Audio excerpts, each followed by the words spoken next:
She called the cops on my ranch, forgot my wife is the chief of police. You never expect a woman in a golf cart to become your personal villain, but here we are. The first time I met her, she was already yelling. Not a hello, not a howdy, just you can't put that trailer there. This is a private road. I looked down at my boots, dust caked from a morning herding cattle, and blinked. Ma'am, you're standing on my land. She didn't like that. I'm Weston, 48, rancher, ex-firefighter, and proud husband to Sheriff Valerie Trace, the hardest woman you'll ever meet, and the only person who could ever out-stubborn me. We moved to Rocking Pine Ranch a year ago to finally slow down. We bought 83 acres, fenced every foot ourselves, and put in a metal barn with a 2-bedroom over it. Small, but solid. Our nearest real neighbor is a half-mile down a gravel stretch, which is why I didn't expect Karen. She showed up from the subdivision 2 miles east, a gated cluster of houses built around a man-made lake and controlled by an overreaching fake HOA. She ran like a personal fiefdom. She called herself President Daniels. I called her a trespasser. It started small, a passive-aggressive note in my fence, a fake compliance ticket zip-tied to my cattle gate, a citation for unauthorized livestock activity. She said our barbed wire violated community standards. Even though we weren't in her community, not even close, but I knew her type. Val warned me, ignore her, don't give her oxygen. That was easy until she broke the gate and brought backup. I'll never forget the sound the gate made when she rammed it. It was early, too early for someone like her to be out. 6:17 a.m., sun barely up, mist hanging low over the fields like breath held too long. I was out by the feed shed when I heard the snap, then the clatter, then the unmistakable gravel crunch of tires pushing past a gate that should have been shut tight. I ran. There she was, Karen Daniels, at the wheel of a shiny white Lexus SUV with a sticker that read, HOA Security, Volunteer Oversight Unit. She'd wrapped the bumper in chicken wire. I swear to God. Behind her, my gate hung twisted on its hinges. One post cracked at the base. 2 of my cattle had already scattered into the mesquite. What the hell are you doing? I yelled. She didn't blink. You've been warned. This is a restricted zone. I'm conducting an enforcement check. She stepped out, clipboard in hand, and started snapping photos of my barn. Lady, this ain't a subdivision. I barked. This is my land. You're trespassing, and you just destroyed my gate. This entire perimeter falls under Pine Lake Community Code Section 812, she snapped back, like she was quoting scripture. You are in violation of livestock housing standards and improper structure permits. I took a step toward her, fists clenched, not to hit her, God no, but to stop her from storming deeper into the property. That's when she pulled her trump card. She picked up her phone and dialed 911. Yes, hello. I need officers dispatched. I'm being threatened by a hostile man. Yes, I'm with the HOA. He has animals loose, possibly dangerous. I fear for my safety. And then she added, almost gleefully, the address is 304 Rocking Pine Road. I believe it's not zoned for agricultural use. She hung up and gave me the fakest, most smug smile I'd ever seen. You've made a big mistake. I laughed, not because it was funny, but because she had no idea whose name was on the mailbox. When the sheriff's department dispatcher got the call, it was 6:21 a.m. My wife, Sheriff Valerie Trace, was already up and dressed. She starts her days early. Her phone pinged while she was brushing her teeth. She saw the address and froze. Within minutes, she was in the cruiser, sirens off, driving faster than regulation allowed. She beat the uniformed officers by 2 minutes, which meant she got to see the scene in full color. Karen, SUV still running, fence destroyed, me standing, arms crossed, fuming, and 2 of our pregnant heifers wandering the road in confusion. Val didn't shout. She didn't need to. She walked up, badge shining in the early sun, and said, "Ma'am, step away from the barn." Karen turned, smirked, and then the smirk slid off her face like a dropped dish. Your weight, You're the sheriff. Val nodded once. And the co-owner of this property. You've got 30 seconds to explain yourself before I book you for felony trespass, destruction of property, and filing a false police report. Karen stuttered something about community authority, but Val had already pulled her cuffs. The responding deputies pulled in just in time to see their boss cuffing a white woman in tennis shoes and fake authority. Karen screamed, called it a setup, said Val couldn't arrest her. Val didn't respond. She just read her rights. And that's when it started to spread. Because I had security footage, and Val had her body cam. And once the clip hit the county intranet, it didn't stay there. Karen in her Lexus, circling past the private property sign. Karen ramming the gate. Karen calling 911 with a smirk. Karen snapping pictures of our tax shed like she was a field agent in a Tom Clancy novel. But the part that went viral, Karen shouting, "You people think you're above the rules," as she stood on a ranch 7 miles outside the Pine Lake HOA jurisdiction. Val's reply, "Ma'am, you don't make the rules out here. You just broke 3 of them." By noon, the clip was on Nextdoor, then Reddit, then local Facebook. Karen's name trended on the county sheriff's page under the post local HOA enforcer, arrested for trespass and property damage. The comments came hard and fast. People from Pine Lake, people outside, people who'd been harassed, fined, intimidated by volunteer tyrants like her. Some posted pictures of fake tickets she'd issued. Others shared voicemails she'd left demanding compliance meetings. It wasn't just my fence she'd broken. It was her whole illusion. By sunset that same day, Karen Daniels was out on bail. It didn't take long. One of her neighbors, some slick HOA board member from Pine Lake, paid her bond in cash. Rumor had it he handed over the money with a handshake and a whisper, "Don't talk. We'll fix it."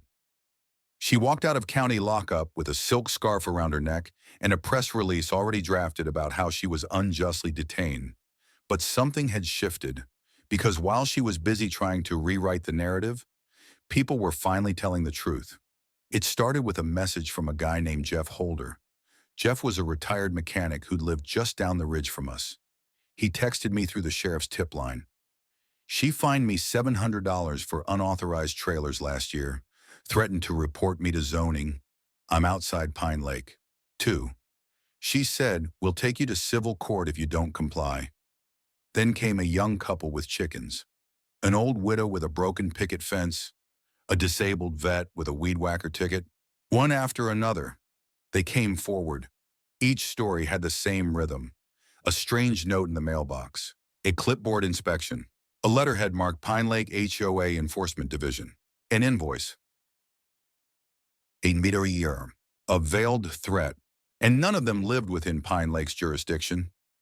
Val and I sat at the kitchen table with a stack of printouts, a pot of black coffee, and her deputy, Laura, who'd grown up 3 houses down from Karen. Laura pointed at one map overlay and whistled. "That's not an HOA boundary. That's a land grab." The real HOA map was simple, tiny, legal, boring. 63 homes around a lake, all signed into a covenant in 2004. Karen's version, nearly 400 homes, 3 ranches, 2 churches, and a goddamn volunteer fire station. She'd hand-drawn it years ago, then quietly started enforcing it, starting with elderly residents, rural homeowners who didn't know better, and folks who couldn't afford a legal fight. Val looked at the addresses and shook her head. She's been targeting people with land, people like us. Why, I asked? Because they pushed back the least, or so she thought. That night, we hosted an open meeting in the barn. I wasn't sure anyone would come, but they did. First Jeff, then Cheryl, then the newlyweds with the chickens, then the vet, and then more strangers I'd never seen, all carrying envelopes, printouts, and fear. Karen hadn't just broken my fence. She'd been building a phantom kingdom, and we'd all been peasants to her crown. Her HOA enforcement division had no license, no incorporation, no legal structure, but she made it look real. Letterhead, seal, fake city logos. She even faked a compliance court email address, PLH Human Court Wall, com, and told people if they didn't pay her fines, they'd be reported to state code compliance. She mailed threats in manila envelopes and signed them with a title she gave herself Regional Oversight Commissioner. It would have been funny if she hadn't collected over $37,000 from scared people who just wanted to be left alone. We knew because someone brought the receipts. A man named Marcus, a soft-spoken accountant who lived 3 miles from Pine Lake, handed Val a USB drive and said, "I kept track. I knew something was off. She fined me twice in 2022. I paid, but the third time I asked for the case number, and she went silent. So I started logging everything. Val plugged it in, spreadsheet, dozens of names, dates, addresses, violations, payment methods. And at the bottom, total collected $37,420.67, all to a PayPal account under KD Oversight LLC. It was a con. The first fire didn't start on my property. It started in Karen's backyard, just past her deck, at 1:45 PM. Someone reported seeing her with a box of folders, splashing lighter fluid on what looked like HOA archives. Problem was, HOA records are public in Pine Lake. So what exactly was she trying to burn? When the volunteer fire department got there, the flames had already eaten through a stack of labeled banker boxes, 2021 enforcement letters, non-compliant zones map draft, kitty oversight field logs, and one box marked simply Marcus. Threat. That box was gone, ashes, but the neighbors saw enough. One of them live-streamed the whole thing on TikTok. It went viral before sunrise, and when the town saw Karen in a bathrobe trying to yell over a fireman, screaming, "This is a targeted witch hunt," well, that sealed her legacy. We thought the exposure would bring the community together. Instead, it broke Pine Lake in half. Some people, mostly Karen's tight inner circle, dug in. They defended her, said she was preserving property values, and that freeloaders outside the HOA were just jealous of her commitment to order. One man posted a rant about how people like me were trying to destroy American suburbia. He lived 2 miles outside the HOA boundary, with a rusted camper in his driveway. Go figure. But the majority, they were done, and pissed. In the week after the fire, 4 more victims came forward, including a single mom fined $900 for a non-compliant mailbox. The real HOA board issued a public letter denouncing Karen, saying she had no legal standing, was never authorized, and violated the trust of the community. The sheriff's office, Val, recused herself, began a joint investigation with the state attorney general. By Friday, the charges were upgraded. Karen was facing felony fraud, criminal impersonation of a public official, destruction of evidence, extortion, false reporting to law enforcement. She'd crossed a line most of us didn't even know existed. Her attorney tried to frame her as a community servant taken advantage of by poor oversight. They used the phrase enthusiastic volunteer 8 times in one motion. She even had the audacity to request reinstatement to the HOA board. But the court of public opinion had turned fast because the receipts didn't lie. Neither did the surveillance video, or the emails, or the PayPal logs, and especially not the 67 affidavits gathered by Val's office from people like me. People Karen thought would stay silent. We didn't.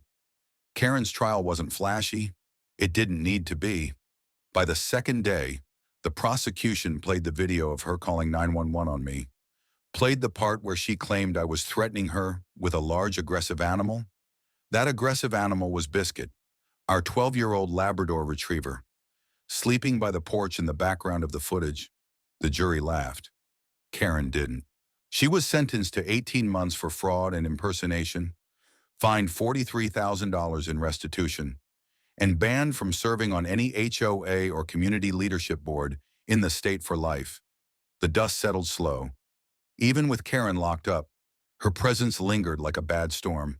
Branches broken, trash in the ditches. Trust in tatters. It's easy to imagine that when the villain's carted off in cuffs, the credits roll and life goes back to normal. But that's not real life. In real life, the damage sticks around. You clean it up one day at a time. And sometimes, you don't even realize what's broken until you try to rebuild it. Karen never said sorry, not once. Not to me, not to the neighbors she bullied, not to the veterans, single moms, or retirees she extorted. She vanished into prison with the same smug posture she wore to every HOA meeting. And truth be told, none of us expected an apology. What we wanted, what we needed was a reckoning. Not just with her, but with ourselves. First thing I did after her sentencing was rebuild the broken gate, the one she rammed through. I thought about leaving it, let it stand as some kind of scar, a reminder. But Val said something that stuck with me. You don't leave a broken fence to make a point. You fix it so the place is whole again. So I fixed it. Not just the gate, the whole damn line. New cedar posts, steel hardware, taller, this time just enough to make a statement. Not to keep people out, but to remind me where my line is, where it always was. 3 weeks after her sentencing, we held one last meeting in our barn. It was different than the first. This time, there were cookies, coffee, kids playing by the hay, and no one yelling. Val spoke first, not as chief of police, but as a neighbor. We don't need another HOA, she said. We need something better. A coalition, a shared table, something consensual. Cheryl, the widow who'd been fined over a plastic flamingo, raised her hand and said she wanted to volunteer. Jeff offered to build a website. Even Marcus, the quiet accountant, stood up and said he'd draft some bylaws for a landowners alliance. Not a governing body, a support one. The alliance formed quietly. No declarations, no forced membership. Just neighbors offering to mow each other's ditches, to show up when someone's barn roof needed patching, to fact-check letters that looked official before anyone panicked. And slowly, people healed. The flamingo went back in Cheryl's yard. The chickens at the Reyeses roamed free again. And someone painted a mural on the Pine Lake Park wall, a fence with open gates and two clasped hands over it. Underneath it read, "Community is not control, it's care." Karen's home, her self-declared command center, was foreclosed and sold. The buyer, a black couple with 3 kids and a startup goat farm. They installed a little free library where her surveillance camera used to sit. Val and I baked them a pie and brought it over on moving day. When they asked what the neighborhood was like, I just smiled and said, "Better now." I told this story because it's not just mine. It belongs to every quiet homeowner who got bullied by a title, every rural family fined by a fake rule book, every Karen who weaponized power where community should have bloomed. If you've lived through something like this, speak up. If you've seen abuse cloaked as order, call it out. And if you're lucky enough to live on land that's truly yours, hold that line. Build your fence, but never stop looking over it for friends, for truth, for neighbors who've got your back when the titles come knocking. Have you ever experienced HOA overreach, community conflict, or seen power misused like this? Do you think HOAs still serve a place in modern communities, or have they lost their way? What does real community look like to you? Comment, share. Let's have that conversation before someone else tries to silence it.